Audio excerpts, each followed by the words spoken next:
Hi friends, అందరూ బాగున్నారా? మా జామ చెట్టు చూసారా? అంతకుముందే మీకు ఒకసారి చూపించానండి. ఇప్పుడు కూడా చూపిస్తున్నాను. చూడండి ఎంత ఎత్తునుందో. కానీ ఇది నాటు మొక్క అండి. ఇది 3 సంవత్సరాలకు కాపు వస్తుందండి. నేను పెట్టి 3 సంవత్సరాలు అయింది. మీకు అప్పుడు చూపించినప్పుడు కాపు రాలేదు. ఇప్పుడు కాపు అయితే వచ్చింది, చూపిస్తానండి. ఈ లేత చిగుర్లు తినటం వల్ల పరగడుపును తినాలండి. డయాబెటీస్ ఉన్న, షుగర్ ఉన్న తగ్గిపోతుందండి, నార్మల్ అయిపోతుంది. ఈ జామాకులు కూడా రసం తీసుకొని తాగితే కీళ్ళ నొప్పులున్నా, మోకాళ్ళ నొప్పులున్నా తగ్గుతుందండి.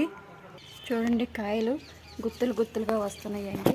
ఇక చూసారా కాయలు ఎలా వచ్చినాయో? గుత్తులు గుత్తులుగా వచ్చినాయండి. చూడండి ఎంత బాగా వచ్చినాయో. అవ్వండి కాయలు చూడండి, పెద్దవి కూడా అయినాయండి. టేస్ట్ కూడా చాలా బాగుంది. ఈ పచ్చికాయలు పచ్చడి కూడా చేసుకోవచ్చండి.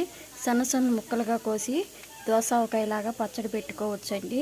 చాలా టేస్ట్గా ఉంటుంది. నేను ట్రై చేసి కూడా చూశానండి, బాగుంది. నచ్చితే లైక్ చేయండి, సబ్స్క్రైబ్ చేయండి.